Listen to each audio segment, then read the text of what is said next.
আসসালামু আলাইকুম। আমাদের কোরবানি চলে এসেছে। তো কোরবানিতে সাধারণত গরু জবাই থেকে শুরু করে গরু প্রসেসিং সম্পূর্ণ কাজটা গ্রামাঞ্চলে আমরা নিজেরাই করে থাকি। কিন্তু শহরে এই কাজটা সম্পূর্ণ করে কসাই।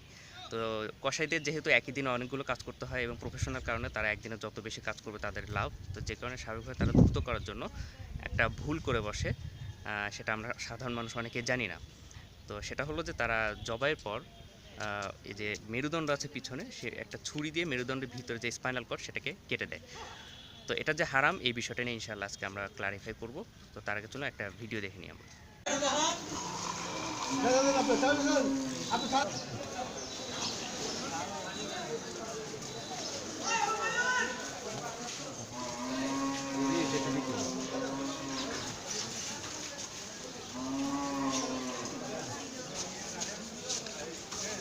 তো ভিডিওটা আসলে আমি গত কোরবানির সময় রাস্তা থেকে করেছিলাম।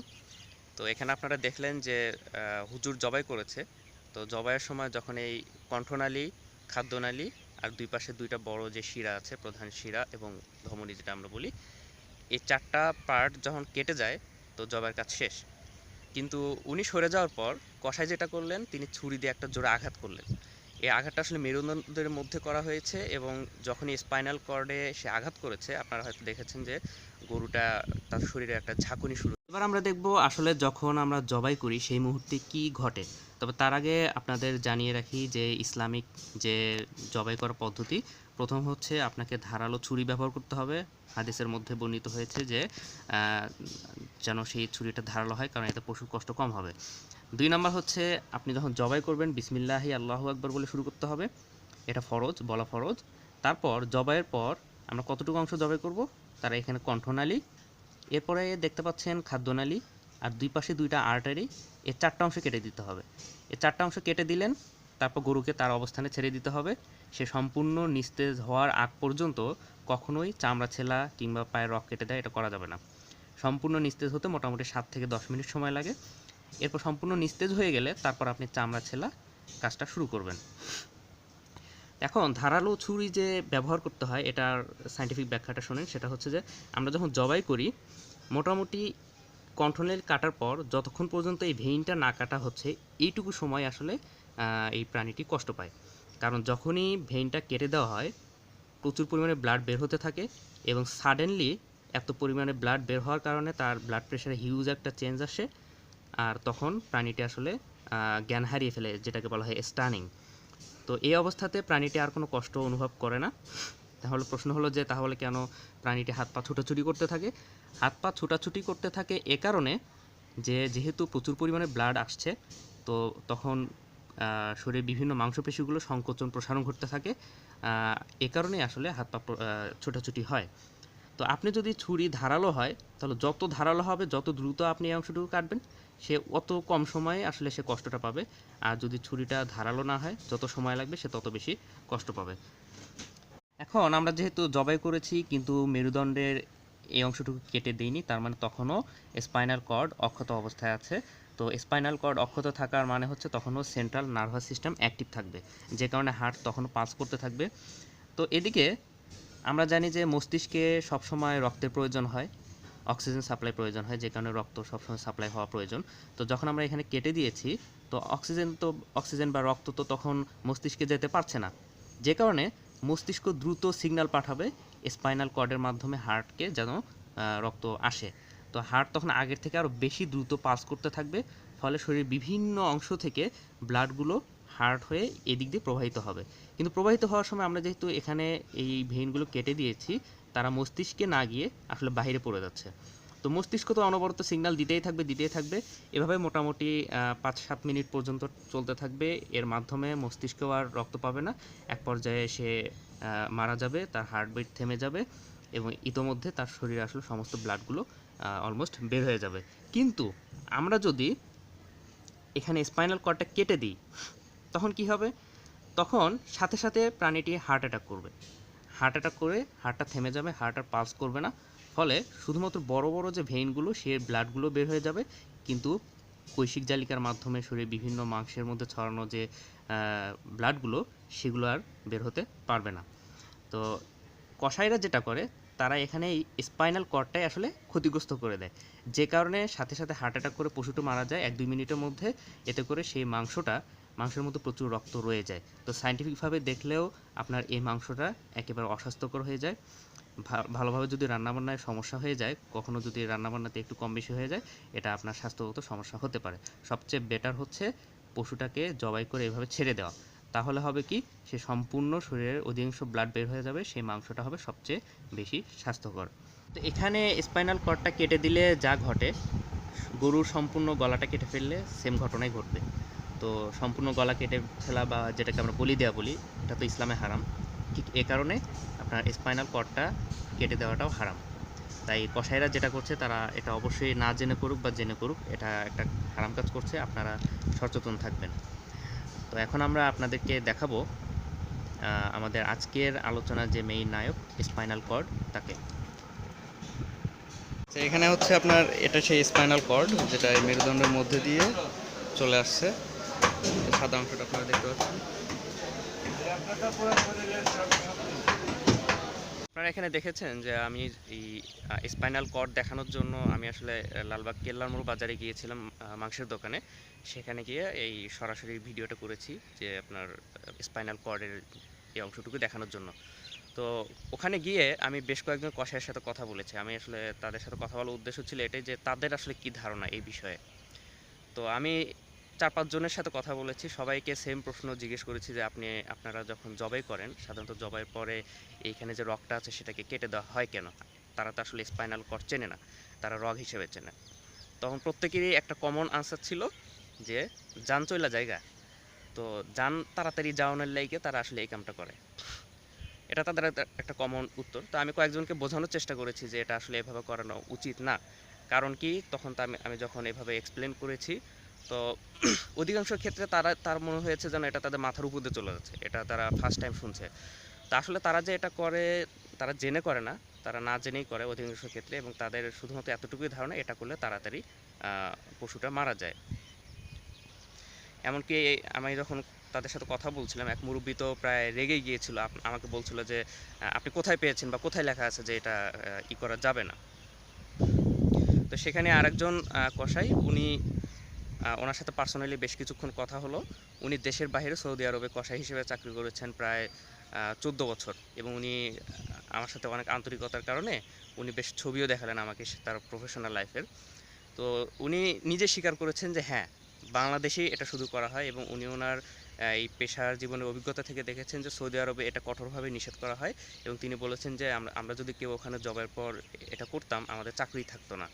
কিন্তু আমাদের দেশে কসাইরা সাধারণত যে কোরবানিতে ব্যতিব্যস্ততার জন্য এটা করে তা না, তারা নর্মালি যে কসাইয়ে প্রতিদিন জবাই হয়, সে জবাই পরেও পশুর এই স্পাইনাল কর্ডটা এভাবে তারাকে নষ্ট করে দেয়।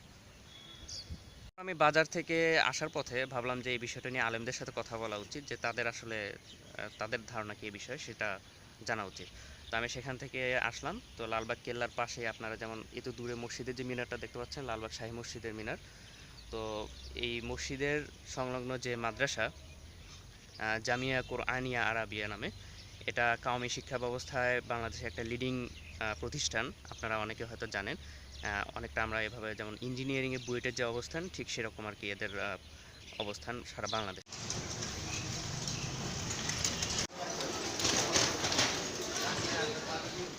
আমি প্রথমে ছাত্রদের হলে গেলাম, ছাত্রাবাসে ঢুকে আমি বেশ কিছু ছাত্রের সাথে কথা বললাম।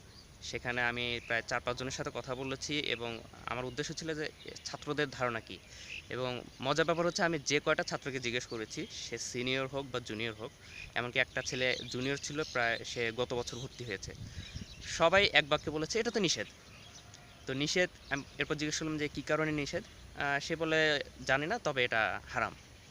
তো তার মানে আসলে তাদের মধ্যে এই কনসেপ্টটা ক্লিয়ার যে এভাবে চাকু দিয়ে, ছুরি দিয়ে মাথার পিছনে যে আপনাদের স্পাইনাল কর্ডটা নষ্ট করে দেয়া, এটা ইসলামে সম্পূর্ণ হারাম।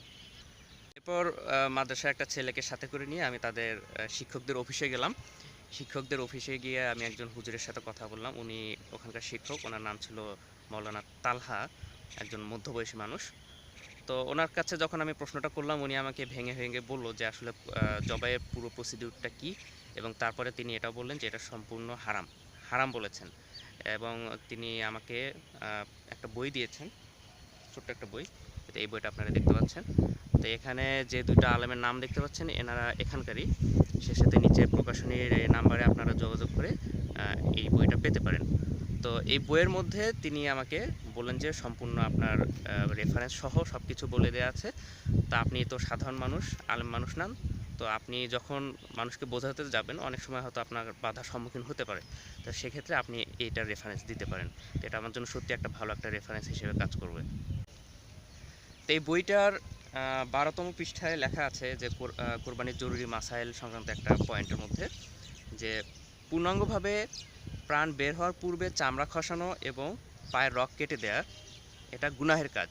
অর্থাৎ সম্পূর্ণভাবে প্রাণীটি মারা যাওয়ার আগে তার চামড়া ছেলা শুরু করা, সেই সাথে পায়ের রগ কেটে দেয়, এটা সম্পূর্ণ নিষেধ বা গুনার কাজ, হারাম। আর আরেকটা ব্যাপার হচ্ছে যে জবে করার পর ছুরি দিয়ে গলায় আঘাত করা, আজকের আমাদের যেটা টপিক, সম্পূর্ণ নিষিদ্ধ, হারাম। এবং এখানে রেফারেন্স দেওয়া হয়েছে যে ফাথুল কাদির, এটা নবম খণ্ডের 507 পৃষ্ঠা থেকে নেয়া। পবিত্র কোরআনের সূরা হজের 37 নম্বর আয়াতে আল্লাহ সুবহানাহু ওয়া তাআলা বলেছেন যে তোমাদের কোরবানির রক্ত, পশু, মাংস এগুলো কিছুই আল্লাহর কাছে পৌঁছায় না। আল্লাহর কাছে পৌঁছায় তোমাদের তাকওয়া। তাকওয়া হচ্ছে আল্লাহ ভীতি। অর্থাৎ আপনি আল্লাহ এবং তার রাসূলের সম্পূর্ণ আনুগত্য, এটাই হচ্ছে তাকওয়া। আল্লাহ সুবহানাহু ওয়া তাআলা যেভাবে বলেছেন, তার রাসূল যেভাবে বলেছেন হুবহু সেভাবে করাটাই আসলে তাকওয়া। যেটা নিষেধ করেছেন সেটা না করাটাই তাকওয়া। তো আপনি যখন কোরআন সুন্নাহর নির্দেশকে অমান্য করে কোরবানি করবেন তখন কখনোই সেটা তাকওয়ার বহিঃপ্রকাশ নয়। তাকওয়া তখনই হবে যখন আপনি সম্পূর্ণভাবে কোরআন সুন্নাহকে অনুসরণ করবেন। তো স্পাইনাল কর্ড কাটার যে ব্যাপারটা, এটা আসলে আমরা এই জন্য বিরত থাকবো না কারণ এর মধ্যে সায়েন্টিফিক কিছু অপকারিতা আছে। আমরা এটা এই জন্য বিরত থাকবো কারণ এটা রাসূলের সুন্নাহ বহির্ভূত কাজ। আমাদের মূল উদ্দেশ্য আল্লাহ এবং তার রাসূলের আনুগত্য করা। তো রাসূলের সুন্নাহ বহির্ভূত কাজ আমরা করব না, এটাই আল্লাহ ইবাদতের উদ্দেশ্যে আমরা এখান থেকে বিরত থাকবো। তো সর্বশেষ কথা আসলে এটাই দাঁড়াচ্ছে যে এখানে আলেম সমাজও এই বিষয়টা নিয়ে সচেতন, কিন্তু জ্ঞানের অভাবের কারণেই হোক বা সচেতনতার অভাব, যেটাই বলি না কেন, কসাইরা এই বিষয়টা নিয়ে উদাসীন। তো কিন্তু আমরা যেহেতু ব্যাপারটা জেনেছি, এটা আমাদের রেসপন্সিবিলিটি যে আমরা এ ব্যাপারে সচেতন থাকব। যদি কসাই না জেনে থাকে, আপনি যে কসাইকে দিয়ে কাজ করবেন তাকে আগেই বলে নেবেন এবং তাকে কঠোরভাবে আপনি নিষেধ করবেন যে কোনোভাবেই যেন সে এই কাজটা না করে। আর সেই সাথে দরকার হলে আপনি তাকে বলেন যে আমি আপনাকে এক্সট্রা কিছু টাকা দিচ্ছি, কিন্তু তারপর আপনি এটা করবেন না, কারণ এটা আপনি যেহেতু জেনেছেন এটা হারাম, এটা আপনার আল্লাহর সন্তুষ্টির জন্য হলেও এটা করতেই হবে। কারণ আপনি জানার পরেও যদি এই সুন্নাহ থেকে সরে যান, তো এটা আপনারই কোরবানিকে ক্ষতিগ্রস্ত করবে। আমাদের উদ্দেশ্য আল্লাহর সন্তুষ্টি, শুধু মাংস খাওয়া নয়। আর যদি মাংস খাওয়া উদ্দেশ্য হয়ে থাকে সেক্ষেত্রে তো আপনারা দেখলেনই যে আসলে এই পদ্ধতি আপনার মাংসকে অস্বাস্থ্যকর করে দেবে। তাই নিজেদের ভালোর জন্য আমাদেরকে আসলে এটা করতে হবে। আরেকটা ব্যাপার হলো যে আপনি দেখবেন গ্রাম অঞ্চলে যেহেতু সেখানে মানুষ এমনিতে ফাঁকা জায়গা প্রচুর, তো সেখানে কোরবানির পরেও যদি কেউ কোনো ময়লা আবর্জনা যেখানে সেখানে ফেলেও রাখে, এটা গ্রামের মানুষদের অবশ্যই কষ্টের কারণ হবে, তবে ততটা না যতটা শহর অঞ্চলে। কারণ শহরে প্রচুর মানুষের বসবাস, এখানে অনেক ঘনবসতিপূর্ণ জায়গা। সামান্য একটু রক্ত বা ময়লা আবর্জনা আপনি যদি রাস্তার পাশে ফেলে রাখেন, এটা অন্য মানুষদের জন্য কষ্টের কারণ হতে পারে। তো রাসূল সাল্লাল্লাহু আলাইহি ওয়াসাল্লাম বলেছেন সহিহ বুখারীর 10 নম্বর হাদিসে যে সত্যিকারের মুসলমান আসলে সেই যার কথা কাজ থেকে সব মানুষ নিরাপদ। তা আপনার এই কাজের কারণে যদি সাধারণ মানুষের কষ্ট হয়, তো এটা আসলে প্রকাশ করে আপনি সত্যিকারের মুসলিম না। সেই সাথে সহিহ মুসলিমের 2225 নম্বর হাদিসে রাসূল সাল্লাল্লাহু আলাইহি ওয়াসাল্লাম বলেছেন যে রাস্তা থেকে কষ্টকর জিনিস সরিয়ে দেওয়াও একটি সাদাকা।